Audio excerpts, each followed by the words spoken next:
નમસ્કાર, ખૂબ સ્વાગત છે આપનું વીટીવી ન્યૂઝમાં મહામંથનની સાથે હું છું રાધા। વીટીવી ન્યૂઝના તમામ દર્શક મિત્રોને મહાશિવરાત્રીની ખૂબ ખૂબ શુભકામનાઓ।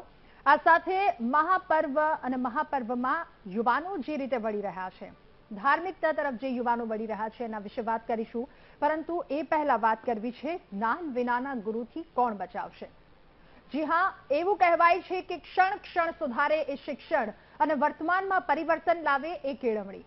માનવજાતના ઘડતર માટેનું એક અતિ મહત્વનું પાસું એટલે શિક્ષણ।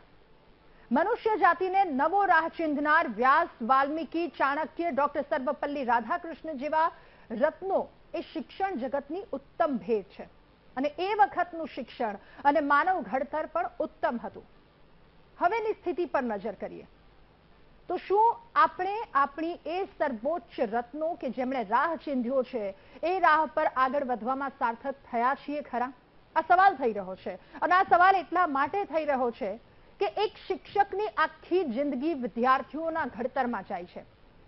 આ સખત મહેનત વચ્ચે કેટલાક એવા કિસ્સાઓ સામે આવે છે, શિક્ષકના કેટલાક એવા કિસ્સા જે શિક્ષણ જગત પર લાંછન લગાવે છે। શિક્ષકની સતત મહેનત એ એક ક્લાસરૂમમાં 50 જેટલા 30 થી 40 વિદ્યાર્થીઓ હોય, વિદ્યાર્થી એક વિદ્યાર્થીનું ભવિષ્ય ઘડતર અને ઘડતરનો ભાર એ શિક્ષક પર હોય છે। સવારથી સાંજ સુધી એ શિક્ષક મૂલ્ય શીખવે છે વિદ્યાર્થીઓને, એ શિક્ષક કાયદાઓ શીખવે છે, એ શિક્ષક સંસ્કાર વિદ્યાર્થીઓને શીખવે છે। જે શિક્ષક પર વિદ્યાર્થીઓનું જીવન, જે શિક્ષક પર વિદ્યાર્થીઓનું ભવિષ્ય ટકેલું છે, એ શિક્ષક પોતે જ લથડિયા ખાય છે। આવા કિસ્સાઓ સામે આવ્યા છે। બનાસકાંઠાના અમીરગઢની એ વાત છે જ્યાં ખજૂરિયા પ્રાથમિક શાળાના શિક્ષક કે જે નશાની હાલતમાં ઝડપાયો। નડિયાદ સ્કૂલના એક આચાર્યની પણ લંપટતાની તમામ હદો એણે વટાવી દીધી। એ પણ એક બીજો કિસ્સો સામે આવ્યો। બાળકનું એલસી લેવા માટે ઇન્ચાર્જ આચાર્ય કે જેમણે એની માતાને, મહિલાને હોટેલમાં બોલાવી અને અમદાવાદની હોટેલમાંથી પકડાયો। એલસી બુક પણ મળી આવી। એટલે આ ચોંકાવનારા બે કિસ્સા સામે આવ્યા છે, જેના કારણે સવાલ એક થાય છે કે જ્ઞાન વિનાના ગુરુઓ, આવા જે એક બે કિસ્સાઓ સામે આવે છે એ વિદ્યાર્થીને શું ઘડવાના, એ વિદ્યાર્થીનું શું ભવિષ્ય ઘડવાના છે? અગાઉના પણ એવા કેટલાય કિસ્સાઓ સામે આવ્યા છે। દાદરાનગર હવેલીના ખારવેલમાં ચિક્કાર દારૂની નશામાં એ શિક્ષક શિક્ષણ આપી રહ્યો હતો। એ વિડીયો સામે આવ્યો હતો કે એ શિક્ષક પોતે શું બોલી રહ્યા છે એમને જ નથી ખબર। નર્મદાનો પણ એક કિસ્સો સામે આવ્યો જ્યાં વર્ગખંડમાં દારૂ ઢીંચીને સૂતેલો શિક્ષકે ઝડપાયો હતો। બેન્ચ પર એ શિક્ષક સૂતો હતો। ત્યારે સવાલ એ થાય છે કે બાળકોને આ લોકો સંસ્કાર આપશે? આવા લોકો સુશાસન અને કાયદાના પાઠ ભણાવે છે? આવા શિક્ષકોના માથે બાળકોના આખા ભવિષ્યની જવાબદારી છે। ત્યારે આવા જ્ઞાન વિનાના ગુરુથી કોણ બચાવશે? આ સવાલની સાથે કરીશું મહામંથનમાં ચર્ચા।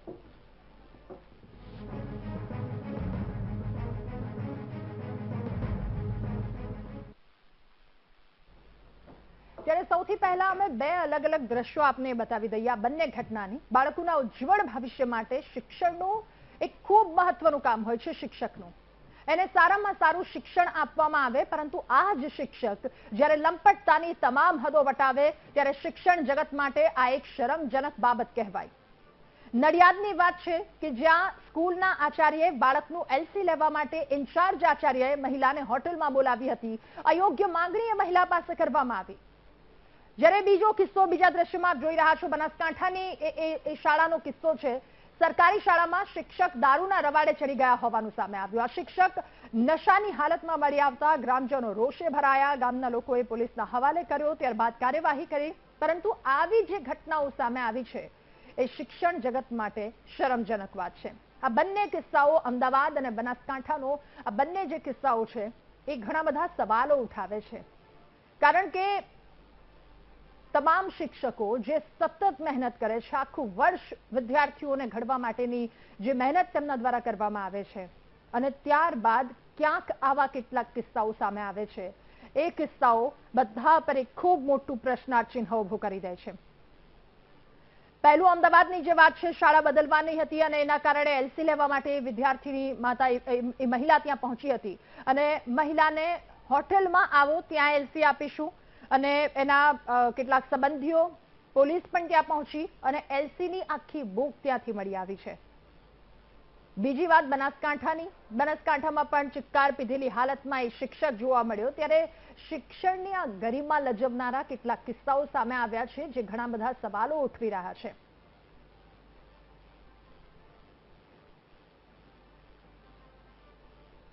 ત્યારે શિક્ષકોને આવો કૃત્ય શોભે છે કે કેમ? અમારો બિલકુલ એ ઉદ્દેશ્ય નથી તમામ શિક્ષકો પર આંગળી ઉઠાવવાનો. અમે બિલકુલ નહીં, ખૂબ સલામ છે એમને, નતમસ્તક છીએ તમામ શિક્ષકોને. પરંતુ ક્યાંક આવા કેટલાક કિસ્સાઓ સામે આવે છે. એ ઉગતા કિસ્સાઓને ડામવાની ખૂબ વધારે આવશ્યકતા છે, કારણ કે એના ભરોસે આપણે બાળકને મૂકીએ છીએ. મા બાપ કરતા ત્યાં વધારે રહેનારું બાળક, જો આવા કદાચ શિક્ષકો આવી ગયા તો એ બાળક શું શીખશે? આના પર આજે ચર્ચા કરવી છે. આજ મુદ્દે આપણી સાથે ગેસ્ટ પેનલમાં જોડાયા છે કેળવણીકાર ડોક્ટર અર્પનાબેન પંચોલી, સમાજશાસ્ત્રી સ્મિતાબેન જોશી આપણી સાથે જોડાયા છે. શરૂઆત ડોક્ટર અર્પણા આપનાથી કરવી છે. મેમ, આજે બંને કિસ્સા સામે આવ્યા, એક બનાસકાંઠાનો, એક અમદાવાદનો કિસ્સો. શિક્ષક દારૂ પીધેલી હાલતમાં, એટલે ત્યાં તો પહેલો સવાલ એ જ થઈ રહ્યો છે કે આ શિક્ષકના માથે કેટલાય વિદ્યાર્થીઓની જવાબદારી હશે, એમના ભવિષ્ય ઘડતરની જવાબદારી હશે. આ શિક્ષક જેમની હેઠળ ભણી અને કોઈક શિક્ષક, કોઈક ટીચર, કોઈક ચાર્ટર્ડ એકાઉન્ટન્ટ, કોઈક વકીલ બનશે. એટલે આ કદાચ એ જ્ઞાન આપતા હશે, એ જ્ઞાન 5 1 5 5 2 10 પૂરતું જ રહી જશે. જો વિદ્યાર્થી ત્યાંથી બહાર નીકળે છે તો એ ભાવવિહીન, કૌશલ્યવિહીન આવા વિદ્યાર્થીઓ બહાર આવે છે. એટલે ઘણો ચિંતાનો વિષય આ એક કહી શકાય. આપ શું કહેશો? આપણે જાણીએ કે શિક્ષા છે, આપણે પહેલાના જમાનામાં પ્રાચીન આપણી ભારતીય સંસ્કૃતિ જો જોઈએ તો આપણો ભારત દેશ એ વિદ્યા કહેતું હતું. આજે એ શિક્ષાને કહે છે. તો ક્યાંક ને ક્યાંક વિદ્યાલયમાં શિક્ષા વધારે આપવાની જરૂર થઈ ગઈ છે. શિક્ષા પણ કેળવણી સ્વરૂપે હોવી જરૂરી છે. કેળવણી આપણે અત્યાર સુધી તો એવું જ હતું કે આપણા માટે બાળક કેન્દ્રમાં હતો, વિદ્યાર્થી કેન્દ્રમાં હતો. પણ અત્યારે જોઈએ છે તો ઘણી જગ્યાએ આપણને આવા ઘણા બધા આવા સમાચાર જાણવા મળે છે અને ખૂબ જ દુઃખદ કહેવાય કે આવી પરિસ્થિતિ અત્યારે સમાજમાં નિર્માણ થઈ રહી છે. અને સંસ્કારથી સમાજ રચાય છે, સમાજથી સંસ્કાર નથી રચાતા. તો સંસ્કાર કઈ રીતે આપવું એના માટે પણ જો વિદ્યાલયમાં વિદ્યા માટે જે પ્રાપ્ત કરવા માટે આવનારા બાળકોને સારા શિક્ષણ, પ્રશિક્ષણ મેળવેલા જો શિક્ષક મળે, જે વિદ્યાધન આપે, એવા જો વિદ્યાધન વાળા આપણા જો કહી શકીએ એવા વ્યક્તિઓ હોય તો જ આપણે સાચું શિક્ષણ આપી શકીશું. અહીં આપણે જોઈ રહ્યા છે કે એક શિક્ષક છે એ દારૂના લતમાં ચોર છે અને બીજી જગ્યાએ જ્યાં જોઈએ છે કે ત્યાં આપણે જેમ આપણો ભારત દેશ જાણીતો છે કે વિદ્યા આપવા માટે, જ્યારે વિશ્વમાં કે 1 2 3 જ્યારે શોધતા હતા ત્યારે આપણે 0, આપણા શૂન્ય આપણે આ વિશ્વને આપ્યું છે. આવા કેટલા ઉદાહરણ આપણે આપીએ કે શિક્ષામાં અવ્વલ જો કોઈ હોય તો એ ભારત જ છે. અને ત્યારે જ્યારે આવી આપણે અત્યારે દશા જોઈ રહ્યા છે તો ક્યાંક ને ક્યાંક આપણા માણસોનું જે ચિંતન જે છે, જે જોવાનો નજરિયો છે, તે ખૂબ જ આપણી સામે બહુ પ્રશ્નાત્મક થઈ રહ્યો છે કે સમાજમાં અત્યારે સંસ્કારયુક્ત શિક્ષણ આપવા માટે જો આવા જ શિક્ષક હશે તો આપણી આવનારી પેઢીને શું આપી શકીશું? બિલકુલ. એટલે આ ખૂબ જ વધારે ચિંતાજનક વિષય કહી શકાય. સ્મિતાબેન, હવે આપની પાસેથી જાણવું છે કે આવા કિસ્સાઓ સામે આવી રહ્યા છે, આની શું અસર પડશે વિદ્યાર્થી પર, એમના આવનારા ભવિષ્ય પર, અને એક વાલી માટે સમાજના કેટલાક લોકો જેમને હવે એક વિશ્વાસ કરવો પણ અઘરો થઈ ગયો છે, કારણ કે લંપટતાના કેટલાક કિસ્સાઓ સામે આવે છે, વિદ્યાર્થીની સાથે અડપલા કરવાના કિસ્સાઓ સામે આવે છે, ચિત્કાર પીધેલી હાલતમાં કેટલાક કિસ્સાઓ સામે આવી રહ્યા છે. તો એક વિશ્વાસને લઈને પણ એક બહુ મોટો સવાલ ઉઠી રહ્યો છે. ખૂબ મહત્વનો અને અતિ આવશ્યક મુદ્દો આજે આપે લીધો છે, એ બદલ આપને પહેલા તો અભિનંદન આપું છું. આ જે વિષય છે એ માત્ર આજનો નથી, છેલ્લા ઘણા વર્ષોમાં શિક્ષકોનું નૈતિક પતન એ અમે જોઈ રહ્યા છીએ. સમાજશાસ્ત્રી તરીકે હું એટલું ચોક્કસ કહીશ કે સમાજની અંદર નૈતિક મૂલ્યો જ્યારે અધપતન અથવા તો નૈતિક મૂલ્યોનું મહત્વ ઘટે છે ત્યારે દરેક પાસામાં આ બાબત જોવા મળે છે અને શિક્ષકો પણ એમાં બાકાત નથી. સાથે સાથે મારે એ કહેવું છે કે શિક્ષણ એ માત્ર શિક્ષણ નથી રહ્યું, જ્ઞાન આપવું, જ્ઞાન મેળવવું અને જિજ્ઞાસાવૃત્તિ આ બધું રહ્યું જ નથી. માત્ર ડિગ્રી એને કે એને પ્રકારે ગમે ત્યાંથી એક્સટર્નલ ને ઇન્ટરનલ ને કશું જ ક્લાસમાં ગયા વગર ડિગ્રી મેળવવી અને જેને કંઈ જ કોઈ વ્યવસાય નથી મળતો, જે કોઈ જ નોકરીમાં સામેલ નથી થતા, એ છેલ્લે શિક્ષક તરીકે આવે છે. અત્યારે સમાજની આ વાસ્તવિકતા છે. શિક્ષક બનવું એટલે મારો એક ગોલ છે અને માટે મારે શિક્ષક બનવું છે એવું નહીં. એટલે જેનું કોઈ લક્ષ્ય જ નહોતું શિક્ષક બનવાનું, પણ ક્યાંય ઠેકાણું નથી પડ્યું, એટલે આવી ગયા શિક્ષણમાં. જેનું પોતાનું કોઈ ચારિત્ર્ય જ નથી, જેને ભણવું, ભણાવવું, જ્ઞાન મેળવવું, પોતાનામાં જિજ્ઞાસા હોવી, શિક્ષકનું પોતાનું એક ચારિત્ર્ય હોય છે. મેમ, આપણે આ તમામ પર તો સવાલ નહીં જ ઉઠાવી શકીએ ને કે ક્યાંય નથી મળ્યું એ લોકો શિક્ષક બન્યા. હા, એ અત્યારે રિયાલિટી છે. જે પણ શિક્ષકો છે એમાં મોટા ભાગના, હું તો સમાજમાં રહું છું અને અમારી આસપાસ પણ આવા ઘણા કેસીસ છે. બહુ જ એવા ઓછા હોય છે કે જેનું ડ્રીમ નાનપણથી હોય છે કે મારે ટીચર બનવું છે. અને શિક્ષક બનવું એ કોઈ સામાન્ય વસ્તુ નથી. શિક્ષક પોતે સાધારણ નથી હોતો, એ આપણે વર્ષોથી જાણીએ છીએ.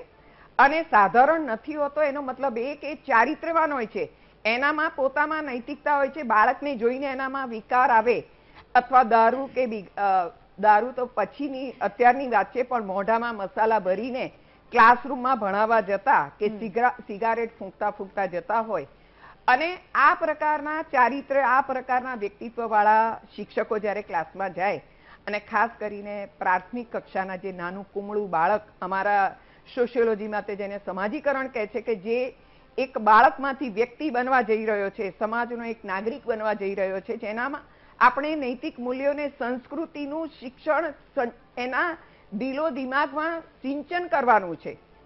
એમાં શિક્ષણની, શિક્ષકની, પાઠશાળાની આની બહુ મોટી ભૂમિકા છે. હવે પાઠશાળા કે સ્કૂલની અંદર જ શિક્ષકો આવા હોય તો એ વિદ્યાર્થી, આવનારું ભવિષ્ય, સમાજનું ભવિષ્ય, રાષ્ટ્રનું ભવિષ્ય કેવું રહેશે? એટલે અહીં સૌથી મહત્વનો મુદ્દો છે કે ડિગ્રી મહત્વની નથી, પણ એની નૈતિકતા એ મહત્વની છે. જો નૈતિકતા નહીં હોય તો આવનારા સમયમાં દેશનું ભવિષ્ય અને એ નાગરિકો કેવા હશે? કારણ કે શિક્ષકો પાસે વિદ્યાર્થીઓ બહુ જ મોટી આશા રાખે છે, અને શિક્ષકમાં એક દમ હોય છે. કારણ કે હું આ ફિલ્ડમાં 35 વર્ષથી છું, કે જે વિદ્યાર્થી ક્લાસમાં ના આવતો હોય એને પ્રેમ, સ્નેહ, એને સમજણ સાથે, ઘણી વખત માતા પિતા કહેતા હોય છે કે અમારું નથી માનતા. હમણાં 3 દિવસ પહેલાની જ એક વાત છે કે એ વિદ્યાર્થી મસાલા ખાતો હતો અને એની માતાએ કહ્યું કે અમારાથી નથી માનતો. બેન, તમે નહીં માનો, અત્યારે એ વિદ્યાર્થીએ મસાલા નહીં ખાવાની. નો ડાઉટ એ કેટલું કંટ્રોલ કરશે આવનારા સમયમાં, પણ આ એક શિક્ષકની તાકાત છે કે એ પ્રેમ, વાત્સલ્ય, સમજણ અને મારી પોતાની એક શિક્ષકની નૈતિકતાથી આ બધું શક્ય બને છે. અને તો જ સમાજ માત્ર ભૌતિક અને આર્થિક એવા બીજા જ્ઞાનથી નહીં, બૌદ્ધિક જ્ઞાનથી સમાજ નથી ચાલતો, પણ ત્રણેય પ્રકારના જ્ઞાનનો સંચય થાય, સંકલન થાય, ત્રણેયનું બેલેન્સ હશે તો જ એ ઉત્કૃષ્ટ સમાજ બનશે. બાકી તો ભૌતિક અને સામાજિક કે બીજા જ્ઞાનોથી સમાજ ઉત્કટ નથી બનતો અને શ્રેષ્ઠ નથી બનતો. એવું આપણે પશ્ચિમના દેશોમાં પણ જોઈ રહ્યા છે કે નૈતિકતાનું અધપતન સમાજને કઈ દિશામાં લઈ જાય છે. શિક્ષણવિદ ડોક્ટર કિરીટભાઈ જોશી પણ આપણી સાથે જોડાયા છે. સર, આપનું પણ ખૂબ સ્વાગત છે મહામંથનમાં. સર, ચર્ચા કરી રહ્યા છે કે જ્ઞાન વિનાના અમુક ગીરોના જે કિસ્સાઓ આવી રહ્યા છે એમનાથી કોણ બચાવશે, આ મુદ્દા પર ચર્ચા કરી રહ્યા છે. એટલે હું ફરી એકવાર તમામ દર્શક મિત્રો, ફરી એકવાર તમામને વિનંતી કરી દઉં, અમારો ઉદ્દેશ્ય તમામ પર આંગળી ઉઠાવવાનો નથી. અમે તમામ શિક્ષકોને નતમસ્તક છીએ, પરંતુ સવાલ આ જેટલા કિસ્સાઓ ઉઠી રહ્યા છે ત્યાં કડકાઈ રીતે પૂછી રહ્યા છે. કિરીટ સર, આપની પાસે જેવી રીતે હમણાં જ અર્પણા મેમ સાથે વાત થઈ, એમને પણ કહ્યું હતું કે એક સમય હતો દેશનું શિક્ષણ વખણાતું હતું અને આપણા બાળકોને એ શીખવતા હતા કે વિસ્તાર કરતા વિચાર મહત્વના છે અને સંપત્તિ કરતા સુશાસન મહત્વનું છે. આપણી નાલંદા જે વિદ્યાપીઠ, આવી કેટલીય વિદ્યાપીઠ અને અસિરિયન, ગ્રીક, પર્શિયન જેવા વિદ્યાર્થીઓ અહીંયા આવતા હતા, વસુધૈવ કુટુંબકમનું જ્ઞાન લઈને જતા હતા. એ સમય અને આ સમય કેટલો ભેદ દેખાઈ રહ્યો છે સર? આવા કિસ્સાઓ સામે આવી રહ્યા છે, કેટલું દુઃખ થઈ રહ્યું છે એક શિક્ષણવિદ તરીકે. રાધાબેન, આપણે આપની સ્પીચ, એન્કરિંગ સ્પીચમાં કહ્યું કે બધા જ શિક્ષકો આદરણીય છે. કેટલાકની વાત છે, બહુ સાચી વાત તમે કહી છે. આજે સમાજમાં ક્યાંક દારૂ પીનારા, ક્યાંક આર્થિક ઉચાપત કરનારા, ક્યાંક સમાજને ભ્રષ્ટ કરનારા કેટલાક કિસ્સાઓ જોવા મળે છે. કેટલા એ 1% કે 2%, પણ એના કારણે 98% શિક્ષકોને નીચું જોવું પડે છે. એ હકીકત છે. આને બચાવશે કોણ? તો હું કહીશ કે હું અને તમે, એટલે કે સમાજ. સરકાર એકલી કંઈ જ કરી શકવાની નથી. સરકાર કાયદાઓ બનાવે એનાથી કે અટકવાનું નથી. સરકાર કાયદાઓ બનાવશે, નીતિ થશે, પરિપત્રો થશે, પણ એ પરિપત્રોનો જો વાસ્તવિક અમલ કરવો હોય તો સમાજે જાગૃત રહેવું પડશે, સમાજે સમજવું પડશે, સમાજે અનુકરણ કરવું પડશે. આ બધી બાબતો જે બની રહી છે એને અનુરૂપ જ આરટી એક્ટ આવ્યો છે, અને આરટી એક્ટની કલમ 21માં એસએમસીની એક રચના બતાવી છે. આ એસએમસી એટલે મોટામાં મોટું હથિયાર છે. શાળાને જાળવણી કરવાનું, શાળાના વ્યવસ્થિત આયોજન કરવાનું, શાળામાં વ્યવસ્થિત શિક્ષણ મળે એના માટેનું, શાળામાં આવતા શિક્ષકોની નૈતિકતા, ફરજ પાલન એ તરફ પણ ધ્યાન રાખવાનું. અને આ એક મોટામાં મોટી વાત છે. જ્યારે એસએમસી સક્રિય બનશે, એસએમસી જ્યારે સમજપૂર્વકની મુકાઈ હશે, એસએમસીના સભ્યો જાગૃત નાગરિકો હશે, એસએમસીના સભ્યો જ્યારે એક સૂઝ ધરાવતા હશે, એસએમસીના સભ્યો જ્યારે શાળાને એક આદરથી જોતા હશે, અને શાળાના એસએમસીના સભ્યો જ્યારે સમાજને આદરથી જોતો હશે, ત્યારે આવી બાબતો કોઈ પણ સંજોગોમાં નહીં બને. આજે આપણે કીધા છે જે કિસ્સા, એ બને છે. ક્યાં બને છે? કે જ્યાં જાગૃતતા નથી. ક્યાં બને છે? જ્યાં શિક્ષણનું પ્રમાણ ઓછું છે. ક્યાં બને છે? જ્યાં સરકારી એજન્સીઓ પહોંચી નથી શકતી. સામાન્ય રીતે એવા વિસ્તારમાં બને છે. જ્યાં ક્યાં બને છે? તો હું કહીશ કે જે ગામમાં નાગરિકો એમનાથી ડરે છે, ગુંડાગીરી કરનારા છે, અથવા સરકારથી અથવા કોઈક અધિકારીઓથી અથવા રાજકીય વ્યક્તિઓથી રક્ષિત છે, એવા જ કિસ્સાઓ બનતા હોય છે. બાકી બની શકે નહીં. સર, એક અમદાવાદનો કિસ્સો પણ સામે આવ્યો છે જ્યાં મહિલાને હોટેલમાં બોલાવી હતી. એટલે માનસિકતા ઉપર કદાચ આપણે કહી શકીએ ડિપેન્ડ છે. મોટા ભાગની વાત છે. અને એસએમસી જ્યારે સભ્ય, ત્યારે એસએમસીની અંદર 75% સભ્યો તો એ શાળાના વાલીઓ હોય છે. બાકીના જે 25% સભ્યો છે એમાં આચાર્ય આવે છે અને એક શિક્ષક પ્રતિનિધિ પણ આવે છે, અને બધા સાથે મળીને એ શાળાનું આયોજન કરે છે. શાળામાં આવતા શિક્ષકો નિયમિત આવે છે કે કેમ ન આવતા હોય તો ટકોર કરવાની રહેશે. શાળામાં આવતા શિક્ષકોની ગુણવત્તા વધારવા માટેનો પ્રયત્ન હોય છે. શાળામાં આવતા શિક્ષકોને કઈ મદદની જરૂર છે, મદદ પૂરી પાડવાની કામ એ એસએમસી કરે છે. શાળાની જરૂરિયાત શું છે તો એ પૂરી પાડવાનું કામ એ એસએમસી કરે છે. બાળકોને શું ગમશે એ કામ જ્યારે આ એસએમસી જાગૃત બનશે તો આવા કિસ્સાઓ કોઈ પણ સંજોગ. મને ખ્યાલ છે કે મારા હસ્તક એવી 2 શાળાઓ જ્યાં આવું કિસ્સાઓ બનેલા, જેને હું જાણું છું, અને ત્યારે એ સમાજે, એ એસએમસીએ બહુ સૂઝપૂર્વકનું કામ લઈને એ શિક્ષકને એમની અનૈતિકતા અટકાવવામાં સફળ રહ્યા હતા અને યોગ્ય માર્ગે લાવ્યા હતા, અને શાળાને નુકસાન થતું અટકાવી શક્યા છે. આ કામ સમાજ કરી શકશે, અને ત્યારે એમ કહી શકાય કે પરિપત્રો કે સરકારની નીતિ છે એના વાહક સમાજ બન્યો છે, એમના વાહક શાળા બની છે. એટલે હું એટલું જ કહીશ કે આવા કિસ્સાઓ અટકાવવા હોય તો શાળા અને સમાજ વચ્ચે બ્રિજ હોવો ખૂબ અનિવાર્ય બાબત છે. શાળાને સમાજ ઉપર ગૌરવ હોવું જોઈએ અને સમાજને શાળાનો આદર હોવો જોઈએ. સમાજે શાળાને રિસ્પેક્ટ આપવો જોઈએ, સમાજે શાળાને મદદ કરવી જોઈએ. ડોક્ટર અર્પણાજી, ફરી એકવાર આપની પાસે સવાલની સાથે, આપણે ત્યાં કહેવાય છે કે વર્તમાનમાં પરિવર્તન લાવે એટલે કેળવણી. આપને શું લાગ્યું છેલ્લા 4 થી 5 અથવા તો 10 વર્ષનો આપણે રેશિયો લઈ લઈએ, શું પરિવર્તન, કયા પ્રકારનું પરિવર્તન આવ્યું છે? પોઝિટિવ અને નેગેટિવ બંને પાસા પર આપણે ચર્ચા કરીશું. શું કહેવું આપનું? ચોક્કસ.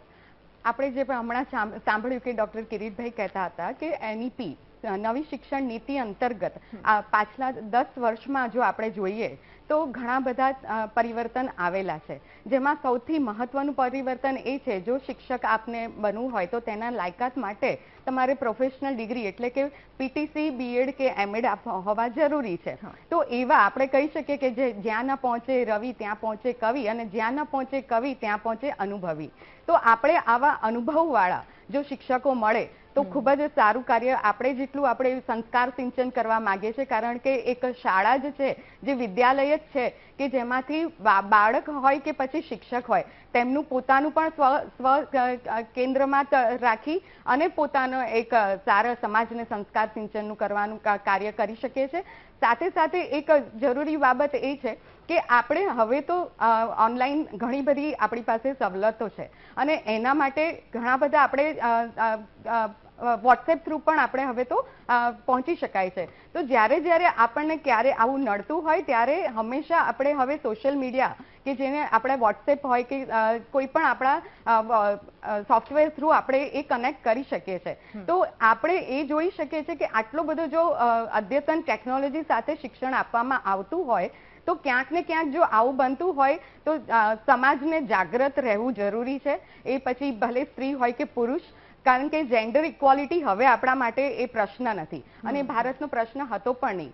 તો હવે આપણે એ જ જોવાનું રહ્યું કે જ્યારે પણ આપણે આપણા વિદ્યાર્થી આપણા બાળકને જ્યારે સર્વાંગી વિકાસ માટે જો શાળામાં મોકલતા હોઈએ ત્યારે તેની સેવા, સલામતી અને સુરક્ષા એના કયા કયા કાયદાઓ, કયા કયા પગલાઓ જો જે તે શાળામાં છે તેની જાણકારી સૌથી પહેલા તો લેવી એક માતા પિતા માટે ખૂબ જ જરૂરી છે. અને અવારનવાર જ્યારે પણ આવી રીતે કહી શકીએ કે પેરેન્ટ્સ ટીચર્સ મીટિંગ હોય, ક્યારેક પોતાને પણ કોઈ પ્રશ્નનો ઉદ્ભવ થયો હોય ત્યારે જરૂરથી તે શાળામાં સંપર્ક કરી શકે છે અને શાળામાં બધા જ જેટલા કાર્યાલયમાં જે પણ હોય છે અને સાથે આચાર્ય કે પછી આપણે કહી શકીએ કે ટ્રસ્ટી, આ બધા જ જાગૃત હોય છે અને ત્યાં સુધી પહોંચવું ખૂબ જ હવે તો સરળ છે.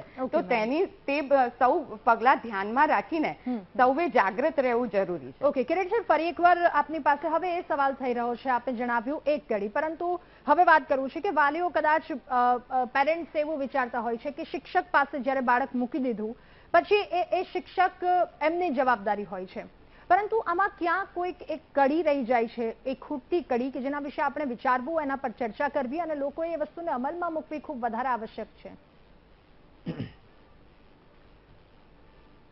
તમે જે વાત કરી છે એ સાચી વાત છે. સામાન્ય રીતે શિક્ષિત હોય કે અશિક્ષિત બંને પરિવારની આ સ્થિતિ છે.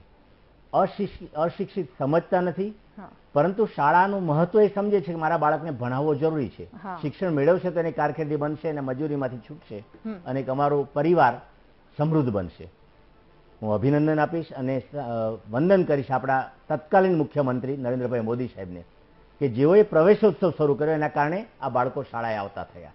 અંતરિયાળ વિસ્તારના બાળકો શાળાએ આવતા થયા. ગ્રામ્ય વિસ્તારના બાળકો, વનવાસી વિસ્તારના અંત્યેષ્ટી બાળકો પણ શાળામાં આવતા થયા. આજે તમામ પ્રકારની જાગૃતિ આવી છે.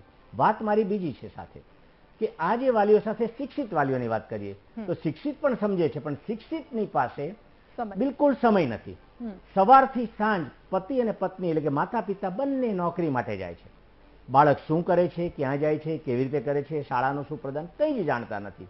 રાત્રે થાકીને આવીને તરત સૂઈ જાય છે. બાળકો સાથે વાત કરવાનો પણ સમય નથી. ત્યારે ક્યાંક જાગૃતતાની જરૂર છે. કોઈક એવો અભિગમ અપનાવવો પડશે કે જેથી કરી વાલીઓ શાળામાં આવતા થાય. શાળાએ કંઈક એવું બનાવવું પડશે કે જેથી વાલીઓને એમ થાય કે ના મારે જવું જોઈએ, મારા આચાર્ય મને બોલાવે છે, મારા બાળક માટે બોલાવે છે, મારે રજા મૂકવી જોઈએ, મારે બાળક પાસે બેસવું જોઈએ. મેં જ્યાં જે સંસ્થામાં મેં કામ કર્યું છે બેન, એ તમામ સંસ્થાઓમાં મારે શાળાના માધ્યમથી સમાજ સાથે મેં સંપર્ક કરવા પ્રયત્ન કર્યો છે. એના કારણે મારે જે સંસ્થામાં હું ગયો ત્યાં પરિણામ સુધર્યા છે. જે સંસ્થામાં ગયો ત્યાં ડિસિપ્લિન આવી છે. જે સંસ્થામાં ગયો ત્યાં એક સાંસ્કૃતિક અને સંસ્કારી વાતાવરણ ઊભું થયું છે અને વાલીઓ ખૂબ આદરથી જોતા થયા એ શાળાને.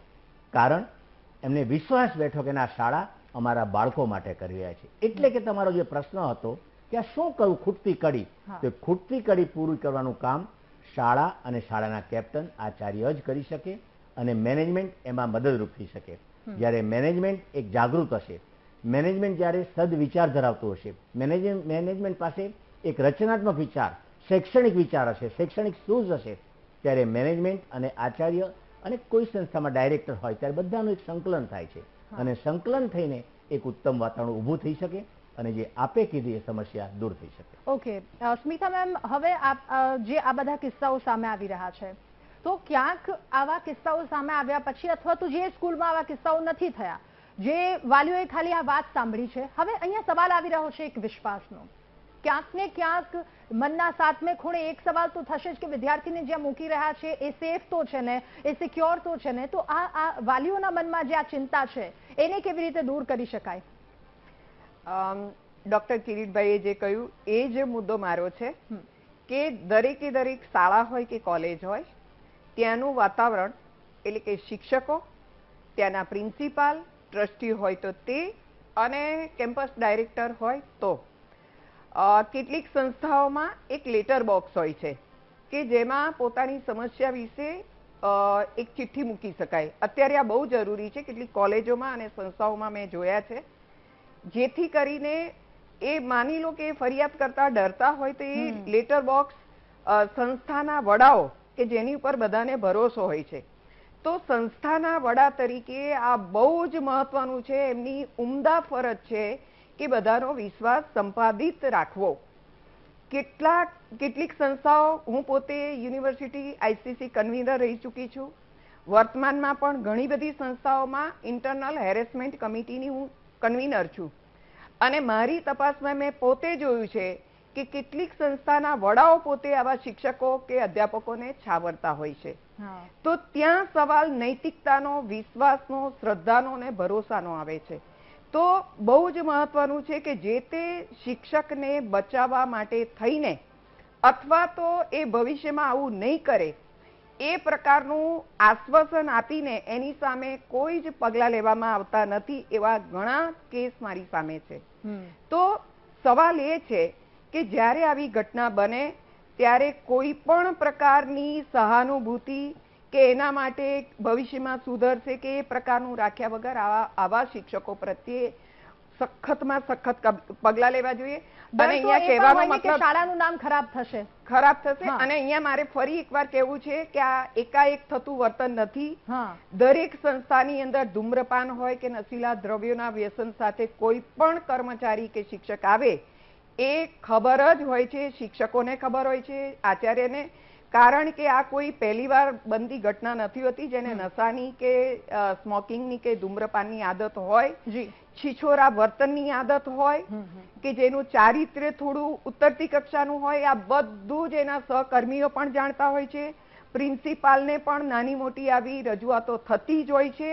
તો ત્યાં સ્ટાફથી લઈને એમના વાલી મંડળ હોય કે વાલીઓના પ્રતિનિધિ હોય અને વિદ્યાર્થીઓ હોય, આ બધાએ જાગૃત થઈ એનો પ્રતિકાર કરવો પડે.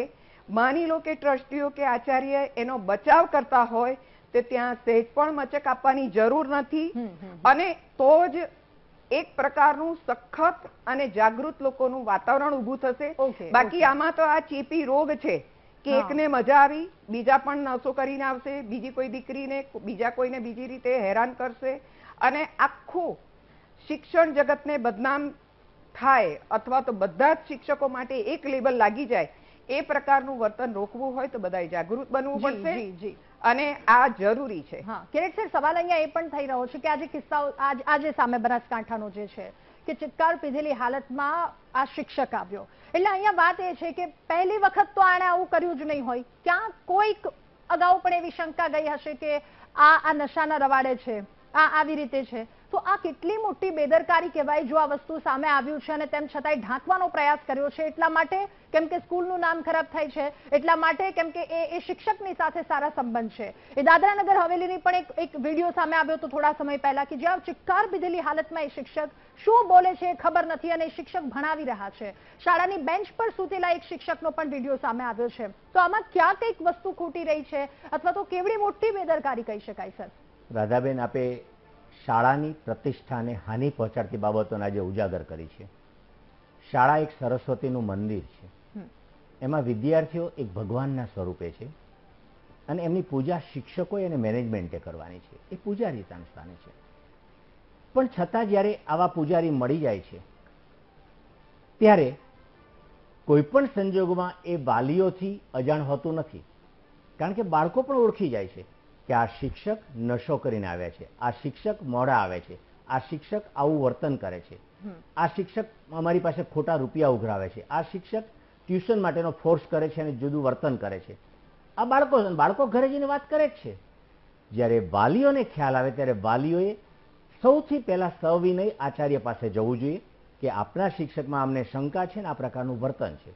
આચાર્યને કીધા પછી પણ ફેરફાર ન થાય તો ફરી મુલાકાત લેવી જોઈએ, અને પછી ન થાય તો વાલીઓએ જાગૃત બને સામૂહિક ધોરણે ભલે 25, 50, 70 જેટલા ભેગા થાવ એટલા મેનેજમેન્ટ સામે બેસી જવું જોઈએ. સરકારી હોય તો સરકાર સામે બેસવું જોઈએ, જિલ્લા શિક્ષણાધિકારી, જિલ્લા પ્રાથમિક શિક્ષણાધિકારી કચેરીમાં, અને ન માને એ શાળાની સામે દરવાજામાં બેસવું જોઈએ કે અમારા બાળકો મેદાનમાં ભણશે, અમે ભણાવીશું, પણ આ શિક્ષક સામે તમે કાર્યવાહી કરો જ્યારે સમાજ અને વાલીઓ જાગૃત બનશે, હિંમત કેળવશે, એક આત્મસન્માનની અપેક્ષા રાખશે અને આત્મસન્માન આપશે શાળાને, તો સરકારે કરેલી નીતિઓનું એક સફળ વહન કરવામાં પણ સમાજ સફળ રહેશે અને જે આજે જે પવિત્ર મંદિરો છે એને જે ડાઘ પડી રહ્યા છે એ અટકાવી શકાશે. સર, વાલી અને સમાજ કરતા શું પહેલી જવાબદારી ત્યાંના આચાર્ય અથવા તો સહકર્મીઓ એ જે શિક્ષકના છે, શું એમની ન કહી શકાય? હું તો કહું છું કે મેનેજમેન્ટની પહેલી જવાબદારી છે. સરકાર હોય તો સરકારી કહેવાય, સરકારી હોય તો સરકાર એટલે કે અધિકારીઓની છે, અને જો ખાનગી શાળા છે તો એ મેનેજમેન્ટની જવાબદારી છે. ગ્રાન્ટેડ હોય તો પણ મેનેજમેન્ટની છે, પછી આચાર્યની પણ એટલી જવાબદારી. આ બે જ વ્યક્તિ ઉપર વધારે આધાર છે. મેનેજમેન્ટ, આચાર્ય અને ડાયરેક્ટર, આ ત્રણ વ્યક્તિ કેન્દ્ર સ્થાને છે કે શાળાનું વાતાવરણ કેવી રીતે ઊભું કરવું. એમને ખૂણા ખૂણાનો ખ્યાલ હોવો જોઈએ, દરેક શિક્ષકની હલચલનો ખ્યાલ હોવો જોઈએ, એમને દરેક શિક્ષકના વર્તનનો ખ્યાલ હોવો જોઈએ, દરેક કર્મચારી એટલે શિક્ષક નહીં, પટ્ટાવાળા, સ્વીપર, ક્લાર્ક, વહીવટી કર્મચારી દરેક ઉપર ધ્યાન હોવું જોઈએ. અને એ જ્યારે ધ્યાન રાખવામાં આવશે કે બાળકો ક્યાં મળે છે, ક્યારે મળે છે, કેવી રીતે મળે છે, શું ભણાવે છે, તો તમે ઘણી બધી વાતોનું સંકલન કરી શકશો. એ દરમિયાન પણ તમને ઘણી સારી બાબતો જોવા મળે છે, અને જ્યારે સારી બાબતો જોવા મળે ત્યારે એમનું એસેમ્બલીમાં સન્માન કરી પ્રોત્સાહિત કરવા જોઈએ. ખરાબ જોવા મળે ત્યારે એમને ખૂણામાં બોલાવીને ધમકાવવા પડે કે ડુ ધીસ, અને તમે બરોબર નથી કરતા, તમને વોર્નિંગ આપવામાં આવે છે, અને પછી એવું લાગે તો આચાર્યના માર્ગદર્શન સાથે આચાર્ય પછી એમની સામે તુરંત જ કાર્યવાહી લેવી જોઈએ, તો આ કામ આવા દૂષિત બાબતો અટકી શકે. બિલકુલ, આ પગલા છે. અર્પણા મેમ, ફરી એકવાર આપની પાસે. હવે વિશ્વગુરુ તરફ બનવાની દોડમાં છીએ. ટેકનોલોજી સતત આ એક સ્ટ્રેસ અને સતત દોડધામનો આ જમાનો, અને એમાં વિદ્યાર્થીઓને ડિગ્રી અને આ બધી વસ્તુ શીખવવી પણ ખૂબ વધારે આવશ્યક છે. બધી જ વસ્તુથી વિદ્યાર્થીઓને એ રીતનું ઘડતર હોવું જોઈએ. આવા કિસ્સાઓને બાકાત કરતા શું કરી શકાય કે જેના કારણે શ્રેષ્ઠ, આપણે જે પહેલાની વાતો કરી, ફરી એકવાર એ સ્તરે પહોંચી જઈએ? ચોક્કસપણે કહીશ કે અત્યારે આપણે તો આપણી વિદ્યાપીઠ જેમ ગુરુકુલ હતા, અને ત્યારે જે અન્ય સ્કિલ બેઝડ આપણી ઓલરેડી વિદ્યા આપણે આપતા જ હતા, પણ એ હવે જ્યારે આપણા આદરણીય પ્રધાનમંત્રી શ્રી નરેન્દ્રભાઈ મોદીના નેતૃત્વ હેઠળ અને શ્રી આપણા ભૂપેન્દ્રભાઈ પટેલના નેતૃત્વ હેઠળ અત્યારે આપણે નવી શિક્ષણ નીતિના જે નિયમો છે તે અંતર્ગત આ બધી જ સ્કિલ બેઝડ આપણે એક્ટિવિટીઝ હોય એ આપણે કરી રહ્યા છે દરેક શાળામાં, અને સાથે સાથે કેમેરા સર્વેલન્સ પણ હોય છે કે જેથી મોનિટરિંગ દરેક ટ્રસ્ટી હોય કે પછી આચાર્ય હોય છે તે કરી શકે છે. તો આવી જ્યારે જાગૃત આપણી પાસે ટેકનોલોજી અને જ્યારે આપણી પાસે વાતાવરણ હોય તો એ સંકુલમાં આપણે વિદ્યાર્થી કેન્દ્રમાં રાખી અને તેનો સર્વાંગી વિકાસ કેવી રીતે થાય તે અર્થે જ કાર્ય કરવું જોઈએ. અને આપણે જ અહીં જોઈ શકીએ છીએ કે આપણે શિક્ષણ આપણે એક બાજને પણ મળે છે અને એક ગીધને પણ મળે છે, પણ બાજ એ નજર ક્યાં રાખે છે કે જ્યાં અધર્મ છે, અસત્ય છે અને અનૈતિકતા છે ત્યાં છે એની નજર, અને એને ઝડપે છે. પણ જો જોઈએ તો ગીધ જેવા એવા માણસો પણ હોય છે કે જે ગીધનું શિક્ષણ પામે છે અને નીચે ભલે ગમે તેટલી ઊંચી ઉડાન ભરતા હોય પણ નીચે એ મુર્દાઓ જ શોધે છે. તો આપણે જ જોવાનું છે કે આપણે શું એ બાજ છીએ કે એ ગીધ છીએ. તો તેના માટે ચોક્કસથી આપણે સર્વાંગી વિકાસ માટે દરેક સ્કિલ બેઝડ આપણે દરેક બાળકનું જો ઘડતર કરીએ તો ચોક્કસથી આપણને પરિણામ મળશે. સ્મિતાબેન, આપણું બાળકનું ભવિષ્ય અને એની સામે આખો સમાજ ઉભો છે. શું જવાબદારીઓ, ખૂબ સરળ શબ્દોમાં અમારા દર્શક મિત્રો સમજી શક્યા અને સાથે ખૂબ ટૂંકમાં મેમ? અહીંયા એક જ બાબત કહીશ કે સરકાર શ્રી માનનીય વડાપ્રધાન શ્રી નરેન્દ્રભાઈ મોદી અને હમણાં નિર્મલા સીતારામનજીએ ખૂબ સુંદર બજેટમાં મહિલા શિક્ષણ અને શિક્ષણ સંદર્ભે જોગવાઈઓ કરી છે. પણ માત્ર જોગવાઈઓને સરકારના અમલ નહીં, વિદ્યાર્થીઓએ પણ જાગૃત બનવું પડશે, વાલીઓએ, અને સૌથી મહત્વનું છે કે જે તે સંસ્થાના વડા, ટ્રસ્ટીઓ અથવા તો એના જે વ્યવસ્થાપકો હોય, અને સાથે સાથે સહકર્મીઓની પણ એટલી જ મહત્વની ભૂમિકા છે કે પોતાની સાથેના આવા કોઈ પણ સહકર્મીનું અનૈતિક વર્તન અથવા તો ગરિમા ભંગ કરતું વર્તન હોય તો એને બિલકુલ ન ચલાવવું જોઈએ.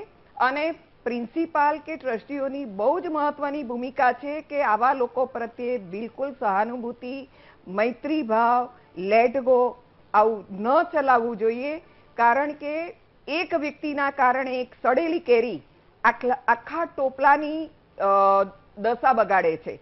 એના જેવું જ અત્યારે કંઈક સ્કૂલ કોલેજોમાં થઈ રહ્યું છે, અને આ માટે સૌએ જાગૃત બનવું પડશે.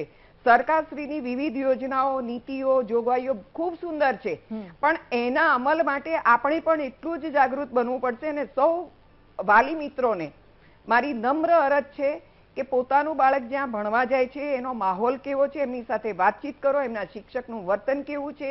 બે ટચ ગુડ ટચની તો વાત આપણે જાણીએ જ છીએ, પણ એ કેવા શબ્દો ઉચ્ચારે છે ક્લાસમાં, એનું વર્તન કેટલીક વાર આંખોના ઈશારા સાથે ભણાવતા શિક્ષકો મેં જોયેલા છે, એવા લોકો જોયેલા છે, અપશબ્દો વાપરતા હોય.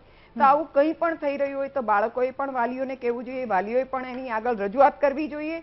મેનેજમેન્ટ લેવલે, પ્રિન્સિપાલ લેવલે આ બધાએ સામૂહિક રીતે જ આને સુધારવા માટે પ્રયત્ન કરવા પડશે. બાકી સમાજમાં કોઈ એક પાસાને લીધે પરિવર્તન નથી આવતું, સામૂહિક પગલાથી જ પરિવર્તન આવે છે. કિરીટસિંહ, સવાલ એ પણ કે અમદાવાદનો જો એલસી વાળો કિસ્સો જેના પર ચર્ચા કરીએ તો મહિલાને એલસી માટે જો એને હોટલમાં બોલાવી હોય તો આ શિક્ષકથી ત્યાંની જેટલી વિદ્યાર્થીનીઓ છે એને કેટલો ખતરો કહી શકાય? હું એક બાબત આ બાબતમાં થોડો ડિફર થઈ રહ્યો છું. પહેલી વાત તો એ છે કે બેનને અને બેનના પરિવારને એટલો તો ખ્યાલ હોવો જ જોઈએ કે એલસી શાળામાં જ મળે, તો શા માટે જવું જોઈએ? હું એવું નથી કહેતો કે ખોટા છે, પણ છતાં ત્યાં જવું ન જ જોઈએ. અને શાળામાં સાહેબ તમે કહો ત્યારે હું આવીશ, એ બહુ મહત્વની બાબત છે.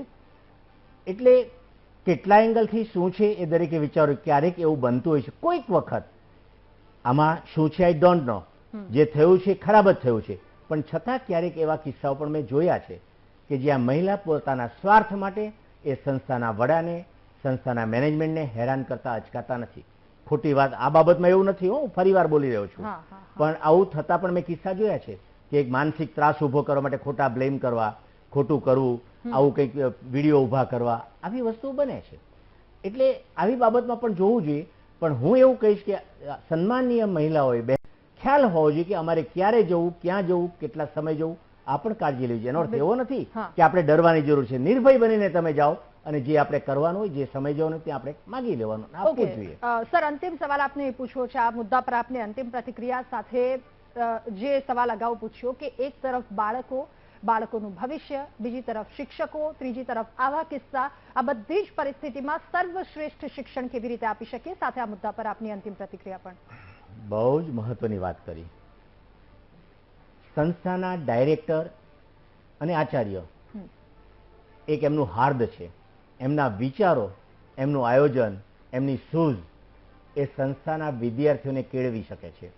સંસ્થામાં એકલું શિક્ષણ આપવાય એના બદલે શિક્ષણથી ઉપરાંત બાળકોને ગમતી પ્રવૃત્તિઓના માધ્યમથી સમાજ ઉત્થાન, રાષ્ટ્ર ઉત્થાન કરી શકે એવા વિચારોના બીજ રોપી શકાય, એવી પ્રવૃત્તિઓ આપીને બાળકોની કેળવણી આપી શકાય અને એનું ઘડતર કરી શકાય. અને આ ઘડતર એટલે કેળવણી, અને કેળવણી એટલે જે આપણે શરૂઆતમાં કીધું હતું કે નાલંદા અને તક્ષશિલા જેવી યુનિવર્સિટી એ આજે પણ આપણે શાળામાં ઊભી કરી શકીએ એમ છીએ, પણ એ મર્યાદિત હશે.